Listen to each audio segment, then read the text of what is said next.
नमस्कार, आदाब, सत श्री अकाल, जय भीम, जोहार। मेरा नाम है नवीन कुमार। और कितना तड़पाया जाएगा 77 साल के आजम खान को। आपको बता दें कि 2 पैन कार्ड रखने के मामले में आजम खान और उनके बेटे अब्दुल्ला आजम की मुश्किलें और बढ़ गई हैं। इस मामले में एमपी एमएलए सेशन कोर्ट ने बड़ा फैसला सुनाया है। कोर्ट ने सरकार की अपील को मंजूर करते हुए आजम खान की सजा 7 साल से बढ़ाकर 10 साल कर दी। साथ ही उन पर लगाया गया 50,000 रुपए का जुर्माना भी बढ़ाकर 5 लाख रुपया कर दिया। वहीं अब्दुल्ला आजम की 7 साल की सजा तो बरकरार रखी गई, लेकिन जुर्माने की रकम बढ़ा दी गई। पहले उन पर 50,000 रुपए का जुर्माना लगाया गया था, अब इसको बढ़ाकर 4 लाख रुपया कर दिया गया है। यानी जुर्माने में 3.5 लाख रुपए की बढ़ोतरी। रामपुर की अदालत ने 17 नवंबर 2025 को आजम खान और अब्दुल्ला आजम को 2 पैन कार्ड रखने के मामले में दोषी ठहराते हुए 7-7 साल की सजा सुनाई थी। 50-50 हजार रुपए का जुर्माना भी लगाया था। इस सजा के बाद से ही आजम खान और अब्दुल्ला जिला जेल में बंद है। सजा के खिलाफ आजम और बेटे अब्दुल्ला की ओर से सेशन कोर्ट में अपील की गई थी। वहीं सरकार ने सजा बढ़ाने की मांग को लेकर एमपी एमएलए सेशन कोर्ट में अपील की। दोनों पक्षों की बहस 6 अप्रैल 2026 को पूरी हो गई थी। इसके बाद कोर्ट ने फैसला सुरक्षित रख लिया था। उसी केस में 23 मई को फैसला सुनाया गया। कोर्ट ने सरकारी पक्ष की दलीलों को स्वीकार करते हुए आजम खान की सजा और जुर्माना दोनों बढ़ा दिया।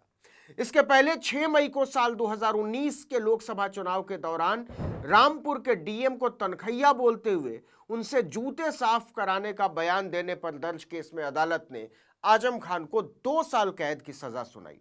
इस मामले में उन पर 20,000 रुपए का जुर्माना भी लगाया गया। आरोप था कि 2019 के लोकसभा चुनाव के दौरान भोट इलाके में उन्होंने जनता के बीच रोड शो में यह बयान दिया था। उस समय सपा बसपा मिलकर चुनाव लड़ रहे थे और रामपुर लोकसभा सीट से आजम खान प्रत्याशी थे। आजम खान के इस बयान का वीडियो भी खूब वायरल हुआ था।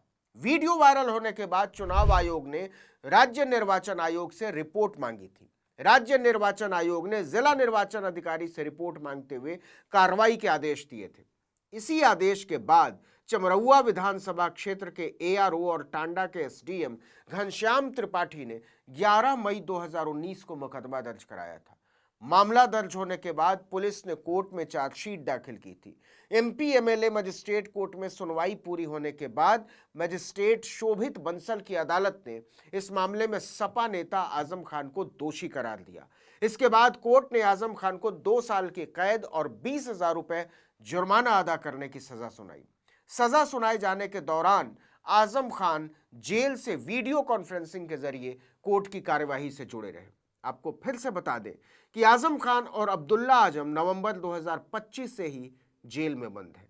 देखिए, आजम खान की सजा को 7 साल से बढ़ाकर 10 साल किए जाने के फैसले ने एक बार फिर से उत्तर प्रदेश की राजनीति में पुराने सवाल खड़े कर दिए। यह मामला सिर्फ एक कानूनी फैसले का नहीं है, यह उस लंबे राजनीतिक संघर्ष की कहानी बन चुका है जिसमें एक पूरा राजनीतिक परिवार धीरे धीरे हाशिए पर धकेल दिया गया। आखिर ऐसा क्या हुआ कि कभी उत्तर प्रदेश की राजनीति में इतना प्रभाव रखने वाला परिवार आज लगातार मुकदमों, जेल, अयोग्यता और राजनीतिक अलगाव के बीच घिरा दिखाई देता है? और उससे भी बड़ा सवाल, क्या ये सब केवल कानूनी इंसाफ है या फिर इसके पीछे राजनीतिक रंजिश की परछाई भी दिखाई देती है? एक समय था जब आजम खान उत्तर प्रदेश की राजनीति के सबसे ताकतवर मुस्लिम चेहरों में गिने जाते थे। समाजवादी पार्टी की राजनीति में उनकी हैसियत सिर्फ एक नेता की नहीं थी, बल्कि वो संगठन के वैचारिक और आक्रामक चेहरे माने जाते थे।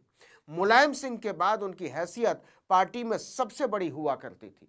रामपुर उनका अजेय दुर्ग था, लेकिन 2017 के बाद उत्तर प्रदेश में सत्ता बदलते ही राजनीति के पुराने समीकरण भी बदल गए।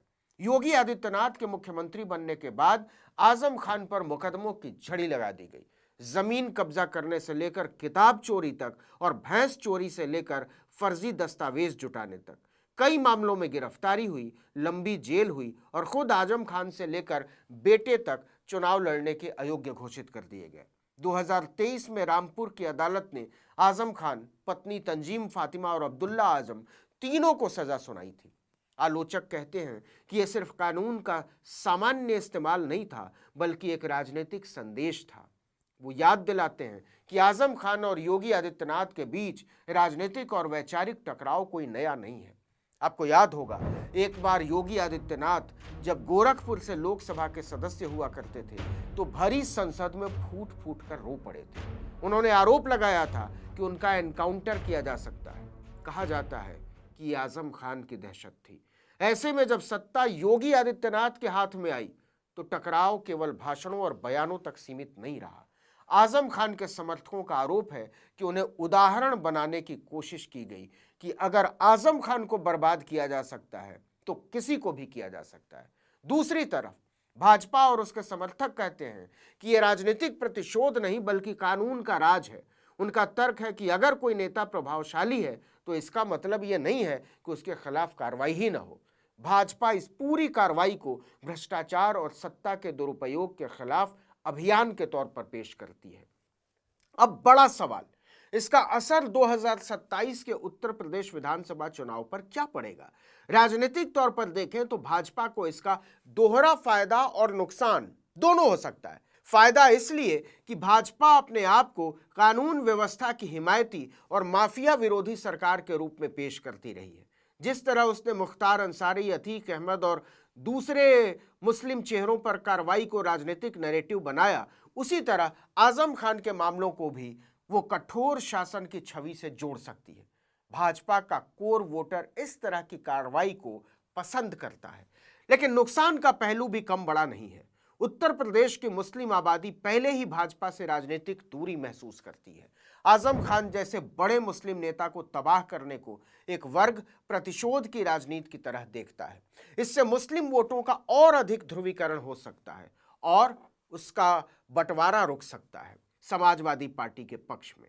अगर समाजवादी पार्टी इस मुद्दे को राजनीतिक प्रतिशोध और लोकतंत्र बचाने के फ्रेम में बदलने में सफल होती है तो भाजपा के खिलाफ भावनात्मक माहौल तैयार हो सकता है। हालांकि यहाँ एक और दिलचस्प बात है, समाजवादी पार्टी खुद अब खुलकर आजम खान की राजनीति को केंद्र में नहीं रखती।